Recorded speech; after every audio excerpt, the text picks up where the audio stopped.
What's up everyone, Lance Hedrick here, and today we're going to take a look at the proverbial Budget King.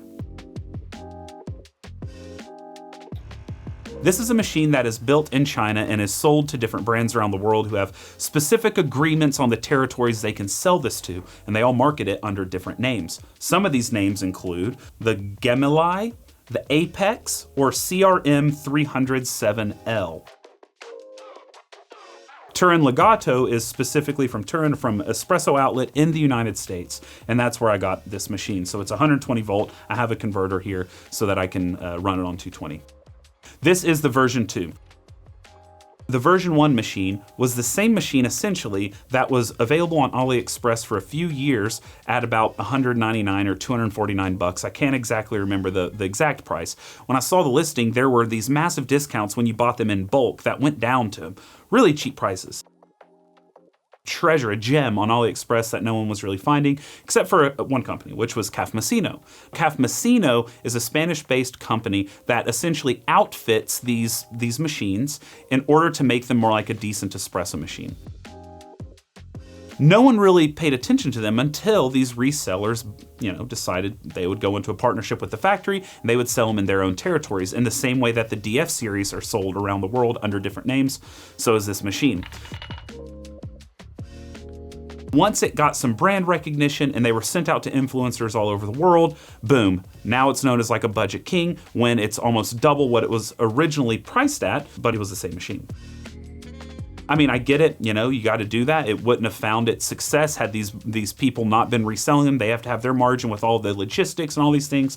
But because of that, I just wasn't very interested in taking a look at it. Now, you might ask, why am I interested in version 2? Well, it's simple. At least with Turin, because I'm familiar with their pricing, they do have some improvements, and even still at this price point, I think it is something that is worth taking a look at. We're going to talk about, whether or not it's worth it at this price, or whether or not you should consider other things in this price range, like the Breville Bambino Plus, or the Gaggia Classic Pro, or a little bit extra the Rencilio Silva. It's got some nice colors now. They call this a black, though it looks more like a charcoal gray or something like that. I think it looks nice. I'm not a big fan of the orange circles here, but it does have this kind of retro vibe. It's just, maybe it won't match in some kitchens or something along those lines, but it is what it is. They still have a big 1.7 liter water tank on the back. A fellow YouTuber, Thomas Wired Gourmet up in England, saw with this machine when it was with Cafmacino. The water dispersion above the shower screen was not optimal. It was a weirdly machined piece with one exit hole, and it came out kind of at an angle. You don't want just kind of something splashing onto it from any old angle. In fact, you'd really like to have multiple points of exit from the machine onto the shower screen to ensure that consistency. And this is actually something that people at Decent Espresso have actually been working on for quite a while, is the distribution of water into the screen itself. It has a massive impact on consistency, repeatability, and the flow of water through the puck. Now what it seems like is that screw, as it goes up, is actually causing the dispersion of that water. And so they're kind of shallow avenues, I'm doing some weird accents today, on the side that allow for it to kind of spread out. So it's kind of like a pseudo double exit, but in reality we should still have more than that. What that means though is that depending on how you put the screw in with the amount of torque you use, you could have a little difference here and there. It comes out pretty evenly. Of course you don't want to over tighten your screen, but that is something to be aware of.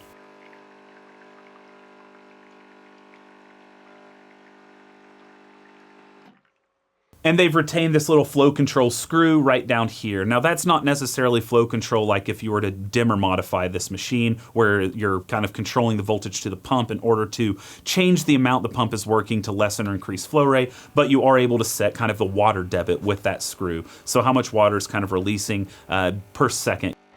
Now for me and my household, we do highest as it can go. And there's no ands, ifs, or buts about that. You fill that puck as fast as possible. They also gave you a little bit more options with the pre-infusion capability, which it literally will turn the pump on. You can choose the time for the pump off and then the pump back on again, and it will do that without releasing the solenoid. The solenoid, when it's released, it is literally releasing the pressure inside the pressurized system, which it must be pressurized for espresso. It releases it into the drip tray. So it's allowing you to do with this pre-infusion feature, it allows the pump to automatically turn off after a set time, and then it allows the pump to re-engage without ever opening that solenoid, so you don't lose the pressurized system. Pressure will leak out because guess what? Only coffee is holding the pressure in place and it can seep through, but it won't lose it all, potentially causing the puck to jump, which it can do. So that's a pretty nice feature. There is now a thumb screw underneath where you can change the OPV, you can change the pressure of your shot. So if it's set at 9 bar, if a 9 bar spring or whatever is in here and it's set at 9, you can change it down to 7 or you can change it up to 8 or whatever it might be. Well, you can use a blank basket and you can use the manometer in order to decide where you want to set that. Now you may want to play with pressure profiling with that because it is pretty easily accessible. You are messing with something mid-shot, under pressure, under load. Probably not the greatest thing to kind of mess with, but you can. I did it on the Linea Mini, which has the little screw on top, and I played with the screwdriver messing around with that. So it's definitely a possibility. There may not be any issues with it, but I'm not officially recommending you do that. It has a single boiler, a stainless steel boiler inside that holds about 550 milliliters. I did see someone online that is questioning whether or not it is stainless steel. To me, it looks stainless steel. I know aluminum boilers from like the Gaggia Classic Pro, and this does not look aluminum to me. And then we have a Thermoblock inside for the steam wand. You can get good steam on this if you get good at steaming, okay? That's all there is to it. And if you haven't seen my first ever video on YouTube on how to steam milk, I recommend you watch that and get to learning, okay? It's not that hard, okay? You also have a PID controller so you can change the temperature of the steam coming out, which can also help you improve the pressure. Obviously, if you're going up with higher temperature, you're going to have a more erratic water vapor that's going to be coming out. So anyway, you can mess around with that. This is the portafilter that comes with the machine. Obviously, we don't want that split shot because we want to see the gorgeous. Also, it's like a plastic handle. It does feel pretty nice. It's probably chrome-plated brass or it's stainless steel. I'm not really sure. I think it's just stainless, but the boiler's stainless, so it would make sense if they just kept with stainless steel all over. But so here we go. So we're pumping 4 seconds, 3.5, 4 seconds. There we get some drippy drips on the scale. All right, we're at about 5-ish, 6-ish grams, and then the pump should turn on right about now. There we go. So as you saw, the pump went on. It did not release the pressure. It continued on, and here we go for the shot. We have 20 grams in of a darker roasted coffee, so let's just boom right there. Right at about 39.1-ish. Everyone gets so worried about crema. Every machine's going to be able to do crema, even really cheap ones if you have fresh coffee that's darker roasted. Anyway, I really enjoy blooming shots, so that's something I will be using, especially for lighter roasted coffees. Doesn't really matter when it's dark. It tastes very similar to the same every time if it extracts even somewhat decently. Hot take. Ah! So along with this big old plastic handle portafilter, you do get a single basket as well as the double that's in there, and they give you this little cutie patootie that covers up the holes on the bottom. So we put that in. Now I'm just going to grab the screw here, and we can see the manometer right there. So I'm just going to turn this on, unlimited right here. So it's going straight up to pressure. Here we go. So where is it set at? It is set at it's like 12. So let's go down. Look at that. I did a big turn. That's a little difficult to turn as it's going, honestly. Yeah, you can go down. 4 bar. Oh, it's really hard to go back up as it's running. Okay. Oh, it's going. Maybe I overturned it. Let's set it at 8. Let's go right there. There we go. I probably ran that too long. 33 seconds of the blank. Probably not the greatest idea. So let's now check this flow rate, that bad boy. So I'm gonna put this cup under here. We're gonna pull out my Smart Espresso Profiler app, which will connect Bluetooth to the scale, and we're gonna see what kind of control we have over that flow rate using this screw. So we hit start, and here we go. So immediately we're at about 6.4-ish maybe. And then we take this little bad boy and we're gonna turn it this way. Oh, I bumped the mug. Don't pay attention to that increase. Okay, so we are increasing. We're increasing. I'm really unscrewing this. Oh, it's like loose now. Probably shouldn't go further than that. 7.5. Let's go down. I'm going really far, multiple turns. I'm probably at like 7 or 8 turns. And we have dipped. Look at that. Look at that. Oh, we're down to like nothing. It's just dripping out. So you do have some decent control over that with this screw. I'm just curious what happens if we go past the point of no return. Let's just keep going. Good news is there isn't a 60-second timer on this, which... Oh, here we're going. Uh-oh. We're flirting with... Okay, there's a point at which it starts to go back down. So I went to the point where it starts to go back down weirdly, so I'm going to go back up a bit to keep it around that 9 mils a second. And it actually seems that was just a fluke. It went up to 9. 7.5 seems to be where it just kind of stops, which makes more sense for a vibratory pump. They usually don't go super high. But that does allow you to play around with the debit. I don't really know why you would. Set it at the highest and just let it go, okay? We don't want that slow flow through the puck. We know from my video on understanding flow and pressure that that's not ideal. You're just wetting the top and you're not allowing the bottom to get wet. It's just not good fun for anyone.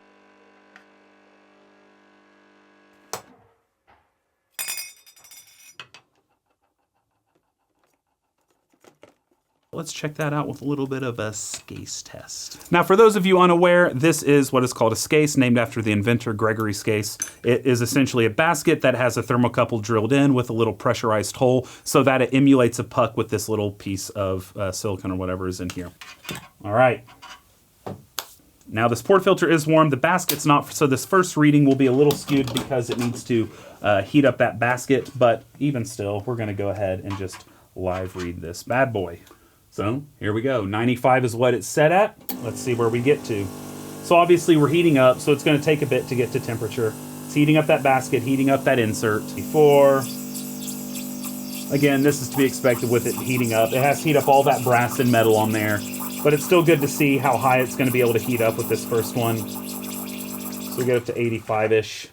In 26 seconds. All right, so now that it's heated up, it's showing it's down to 86. So maybe we need to just let that boiler get back to temperature. Now, it rises pretty quickly because it has a powerful heating element inside. These are still listed on AliExpress under different names, and I saw like a cutaway of the boiler, and it seems like there is a coil inside for the water to go through. I can't be sure if this is the case because none of the other resellers show what that boiler looks like on the inside. I can't see inside the boiler, so but it would explain some of the fast heat up times. It says we're back to temp, so let's go ahead and try again.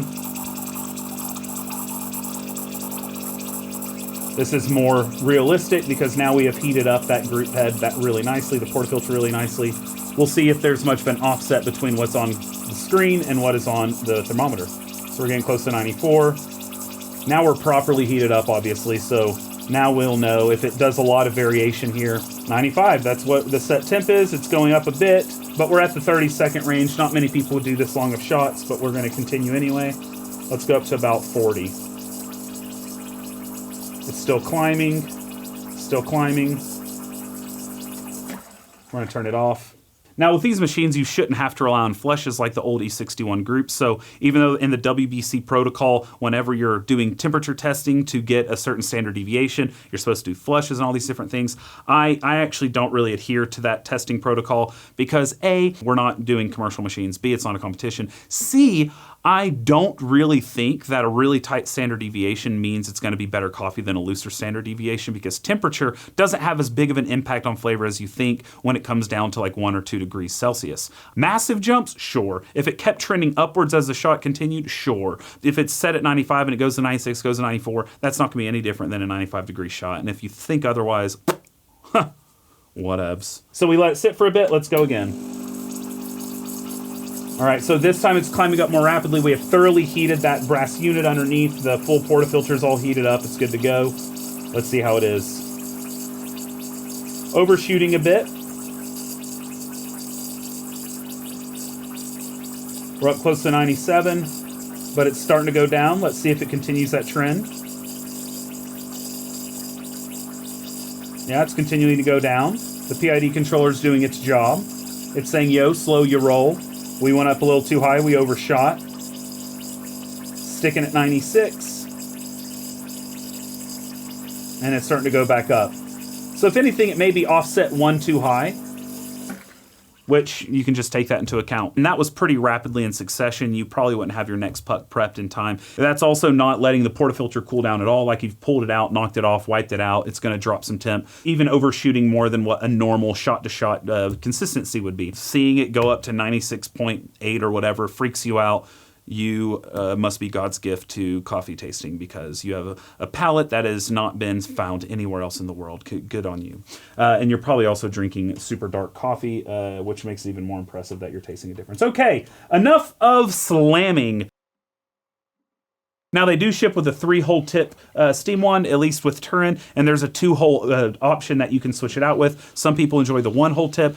I say all of them give you that silky milky, and if you don't believe me, don't believe me, just watch. Don't believe me, just watch. Don't believe me, just watch. Hey, hey, hey, how? Okay. All right, so as we're doing this, let's take a look at the steam wand. It is on a ball joint. It's got this nice little insulation so you don't burn yourself to high heavens. The steam knob has some nice texture on it. It's a little grippy. I like that, unlike the Gaggia Classic Pro, which is a little plastic knob. Don't like that. I like this one.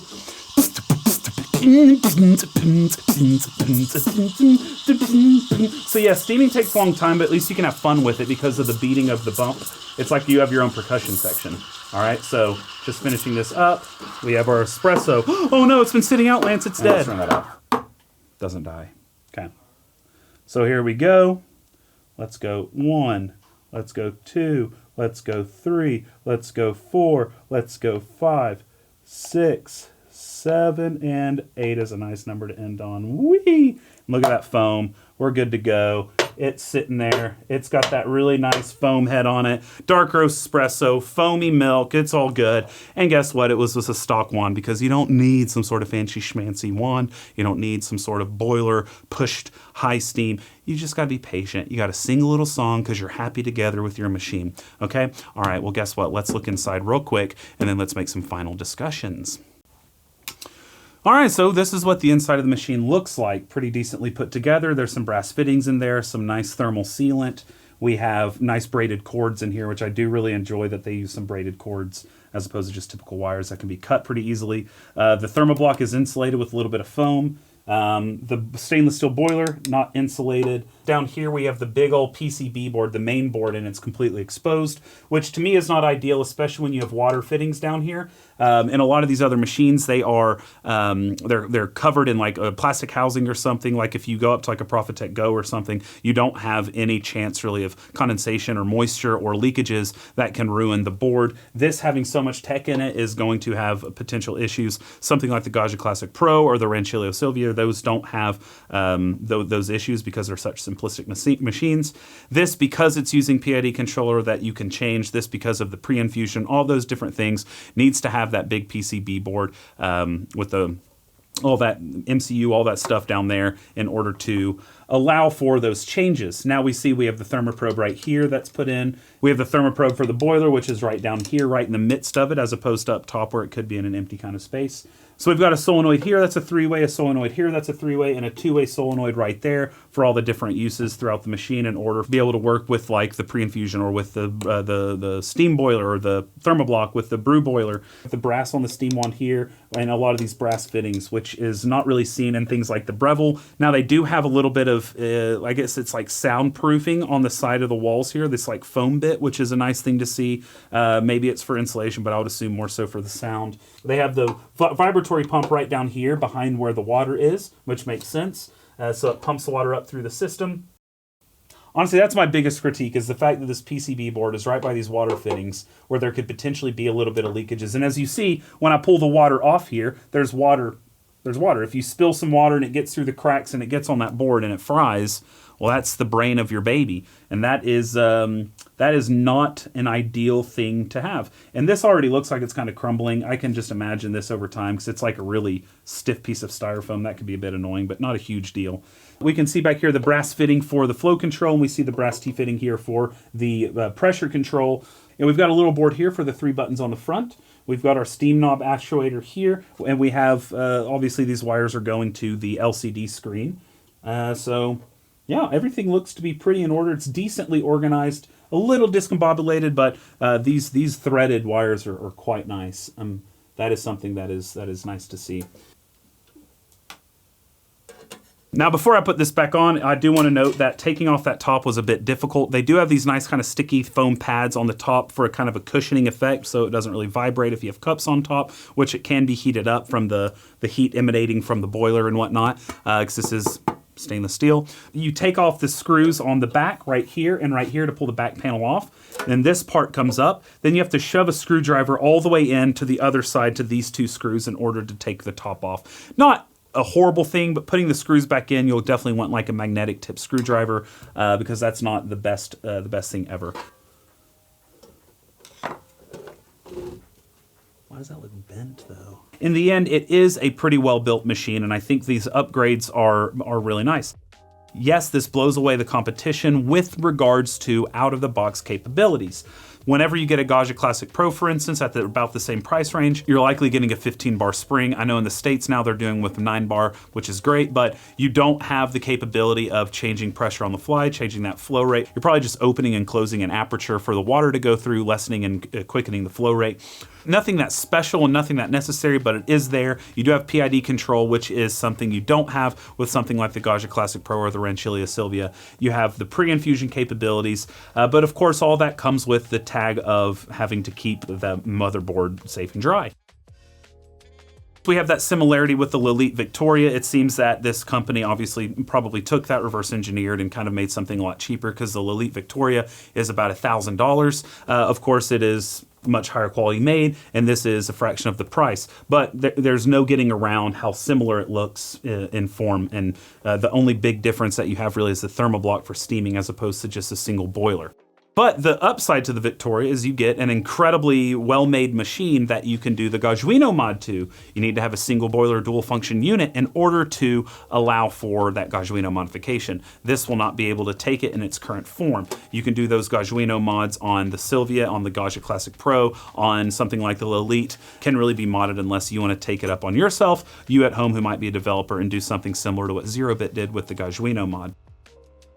If your priority is out of the box, temperature stability, decent build quality, and a little bit of play, yeah, this is probably the best you're gonna get under 500 if you don't want to touch anything else, do anything else. You want that 58 millimeter group head. You want to have the capability of that and steaming and all that good stuff. Now, if you're someone that wants simplicity, you want quick, you want it to be there and be done with, the Breville Bambino Plus has the thermojet inside of it, and you can heat it up in a few seconds and you're good to go. But of course, you have longevity issues with that as well. In the same way that this, who knows about a lot of the spare parts? A lot of that is off the shelf, but some of it, like the boiler head, I don't really know where you could buy that. And some of the fittings in here I'm not familiar with, and definitely don't know what to do with the PCB board if any of those components fry. It's not as simple as something like Rancilia or Gaggia. Now those two, that's if you're someone that's looking for high quality, something that's built to last a long time, something that is no fuss, doesn't have the PCB, doesn't have all of that wiring going on. It has just bare minimum nuts and bolts that gets you a good coffee. They have the capability of being heavily modded over the years with simple modifications using cheap parts that will allow for an incredible amount of control. And I'm actually going to cover soon in an updated version of the Gaggiano video that I did a year ago. We have a new version, and I'm going to be covering that soon. So with the new Gaggias coming with brass boilers, that is a huge thing to really be considering whenever you're looking at that sub $500 price point. Of course, stainless steel boiler is just as good. It's fantastic. They have different thermal properties as far as heat ups, but they're both fantastic options. Gaggia, until about a month ago from the filming of this video, were only really doing aluminum with the exception of 2015 when they did brass and then stopped because apparently people didn't like that, but maybe the longer heat up time. Out of the box, you give me coffee to dial in, I'll make a better coffee with this one. Out of the box, between a Gaggia and a Breville Bambino Plus, I'll make a better coffee with a Bambino Plus. But if I were to choose between any of these under $500 machines, I'm choosing the Gaggia Classic Pro, especially now that they have the brass boiler inside, and it's pretty much not a competition. That's me. I think this is a great machine though, and if you have one, kudos. You chose what is great for you, and you should absolutely love it. Do not have upgrade-itis, do not have fear of missing out, do not do all this gear acquisition syndrome bull crap. I do not stand for it, okay? But of course, you can do what you want. It's your money. I don't really care. I think that is enough for me today. Thank you, Turin, for sending this out to me for review. I wasn't expecting it. I was looking for another one, the Wind Dougie that they're about to be releasing. So when this showed up, I was like, cool, we'll do a little review on it. And of course, as always, this will be going to a Patreon. So really great machine that someone is going to be walking away with from that Patreon competition. If you're interested in that, if you like to help fund these videos, make sure that we can afford all of the stuff that goes into them, please consider checking out my Patreon. We have a Discord connected. It's all down below in the link. Hit the like and subscribe if you enjoyed. And that is enough for me. As always, I hope that you brew something tasty today. And cheers.